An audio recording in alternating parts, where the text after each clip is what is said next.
Assalamualaikum warahmatullahi wabarakatuh. Selamat malam anak-anak. Karena saya merekamnya malam hari ya. Uh, untuk hari ini kita akan melanjutkan pelajaran kalian kemarin, yaitu respon internasional terhadap kemerdekaan Indonesia. Nah, seperti yang sudah kalian buat minggu lalu, yaitu saya ingin kalian berpendapat singkat. Jika pada saat itu Anda adalah seorang Belanda, apakah tindakan Anda, jadi saya memposisikan Anda atau kalian semua itu sebagai orang Belanda. Nah, ternyata di situ semua responnya adalah uh, cukup lurus ya. Jadi ketika sebuah calon negara itu kembali mau dijajah oleh negara yang dulunya menjajah di situ, ya, jadi responnya adalah menolak dan mereka atau Belanda itu salah ya.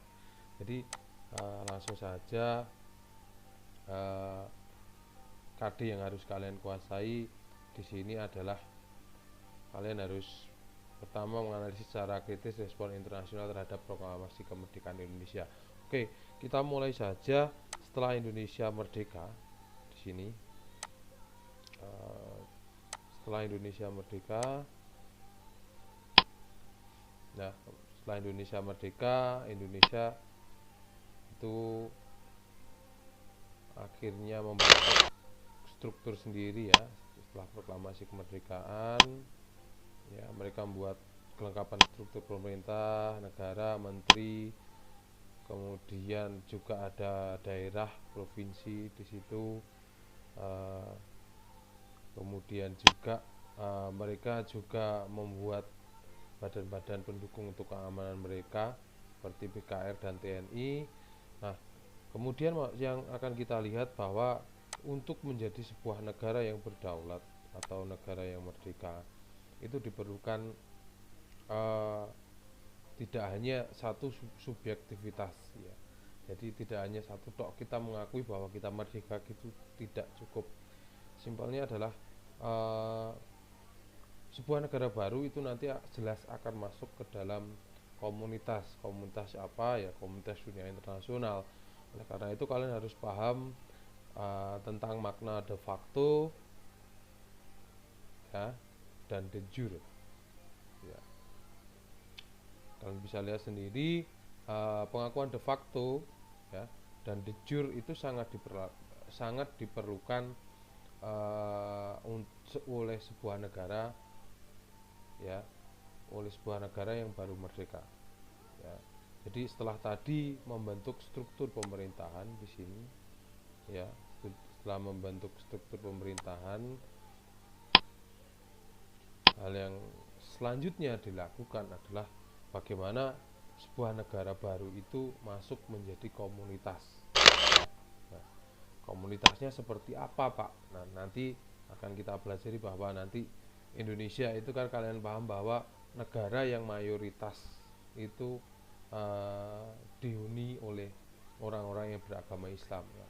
Biasanya komunitas sosial itu ada salah satu ciri yang menandai, yaitu ada sama identitasnya. Nah, misal kalian berkumpul di suatu sekolah dengan diikat oleh satu alma mater yang sama, yaitu Pink, ataupun ketika kalian berdiri di tribun GOR, nah, kalian juga diikat oleh satu komunitas yang sama, misal Smada Fan ya. Ataupun ketika kamu uh, uh, di rumah ya, di rumah misal di situ ada perkumpulan ya, jenis Karang Taruna, di situ jelas komunitasnya orang-orang muda seperti itu. Jadi uh, untuk untuk uh, membuat negara itu benar-benar bisa hidup jangka panjang ya, jadi tidak hanya struktur di dalamnya saja, tapi harus juga memperkuat struktur di luarnya. Nah, kalian bisa lihat di sini adalah seperti unsur de facto. Bisa kalian baca pengakuan yang diberikan oleh suatu negara kepada negara lain yang telah memenuhi unsur-unsur negara seperti adanya pemimpin, rakyat, dan wilayah. Jadi ini memang syarat mutlak untuk terbentuknya sebuah negara. yaitu ada nanti ada wilayah, kemudian ada rakyatnya, kemudian ada pemimpinnya. Nah, dari pengakuan ini nantinya akan menimbulkan hubungan bilateral, ya. Bisa kalian baca sebentar. Nah, jadi biasanya simpelnya pengakuan ini mungkin secara lisan toh, ya. Simpelnya mungkin secara lisan. Jadi misal seperti nanti di perjanjian Linggarjati, ya, Belanda hanya mengakui secara de facto, jadi belum terlindungi secara hukum internasional, seperti itu simpelnya. Lanjut, pengakuan de facto ini berkaitan dengan pengakuan dalam de facto suatu negara menunjuk pada adanya pelaksanaan kekuasaan secara nyata dalam masyarakat yang dinyatakan merdeka atau telah memiliki independensi. Jadi untuk pengakuan de facto itu syaratnya tadi, ya, harus ada negara yang ini memenuhi 3 unsur negara. Lanjut, kemudian kalian baca ada pengakuan de jure. Jadi pengakuan de jure itu istilahnya adalah pengakuan resmi, ya, berdasarkan hukum dengan konsekuensi atau pengakuan secara internasional. Nah, maksudnya di sini adalah konsekuensi. Jadi ketika kita masuk, misal ya, simpelnya kamu membuat rumah baru di sebuah lingkungan, ya. Di situ misal kamu bersilaturahmi ke tetangga depanmu, ya, itu dan kemudian saling kenalan, itu adalah pengakuan de facto. Nah, pengakuan de jure-nya apa? Nanti ketika kamu mengunjungi Pak RT, ya, mengunjungi Pak RT dan kamu dicatat di situ sebagai warga di situ, gitu ya. Nah, kamu bisa lihat sifatnya, pengakuannya itu bersifat tetap, kemudian bersifat penuh. Nah, syaratnya apa ya? Syaratnya memang harus tadi. Syaratnya memang harus ada negaranya dulu, di mana negara itu sudah memenuhi kriteria untuk menjadi sebuah negara. Pertama tetap, 2 penuh, ya, bisa kalian baca. Kemudian de jure pengakuan ini juga berkaitan dengan pengakuan kedaulatan de jure suatu negara. Kedaulatan de jure suatu negara adalah pengakuan suatu wilayah atau suatu situasi menurut hukum yang berlaku, ditandai dengan adanya pengakuan dunia internasional.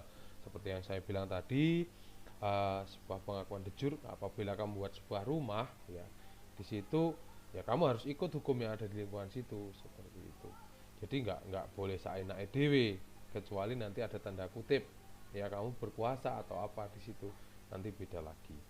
Oke, kita lanjut ke, nah, di sini seperti yang saya bilang tadi, untuk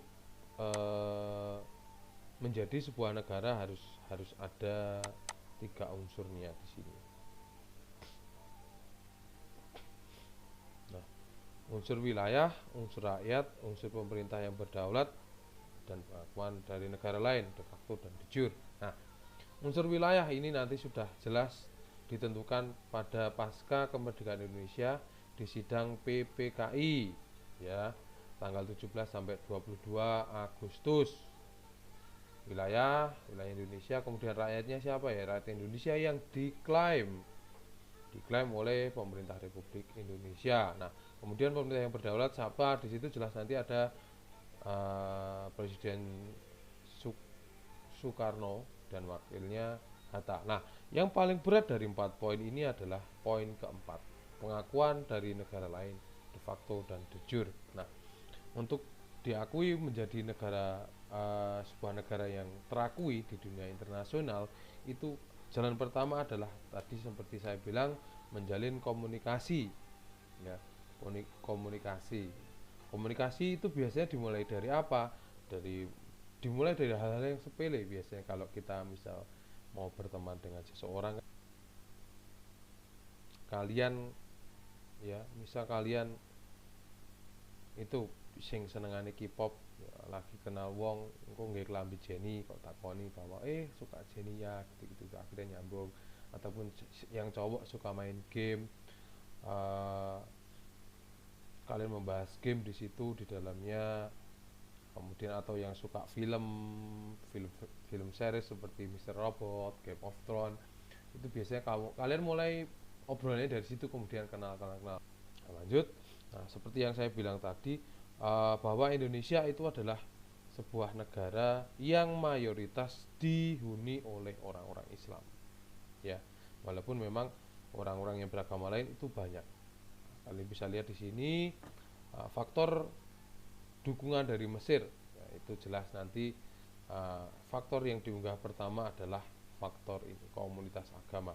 Kalian juga bisa lihat, ya, India di situ ya, ada yang namanya persamaan budaya. Nah, di sini ada sesuatu kesamaan yang mengikat pasti.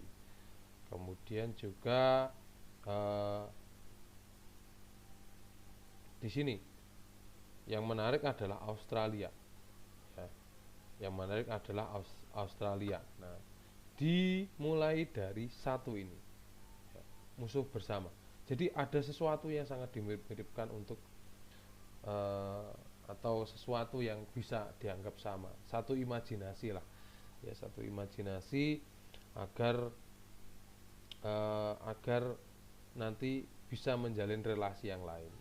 Yang perlu kalian cermati di sini adalah siapa sih negara-negara yang nantinya memang bisa menjalin kerjasama dengan Indonesia pada masa awal. Itu biasanya memang negara-negara yang mempunyai sebuah persamaan tadi, ya. Misal seperti memang India, dia mencoba juga menjalin relasi dengan Indonesia karena memang dia mencoba untuk benar-benar kokoh merdeka dari Inggris. Di sini Indonesia nanti menjalin bagaimana bisa membuat komunikasi dengan negara lain itu dimulai dari sesuatu hal yang sama dulu, ya. Sesuatu hal yang sama, simpelnya seperti itu.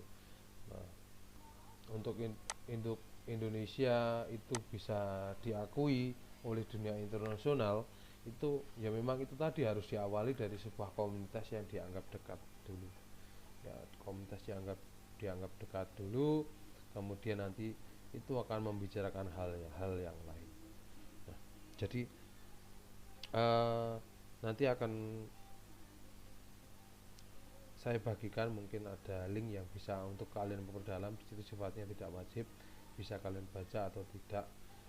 Yang jelas itu nanti link itu akan berhubungan dengan penjelasan saya di sini. Jadi simpelnya saya hanya menarik benang merah bahwa memang pengakuan dunia internasional itu adalah poin keempat dan poin yang paling penting ketika Indonesia baru membentuk sebuah negara. Baik, mungkin ini terlalu lama, nanti takut menghabiskan kuota kalian, ya. Mungkin kita bisa lanjut di video selanjutnya nanti.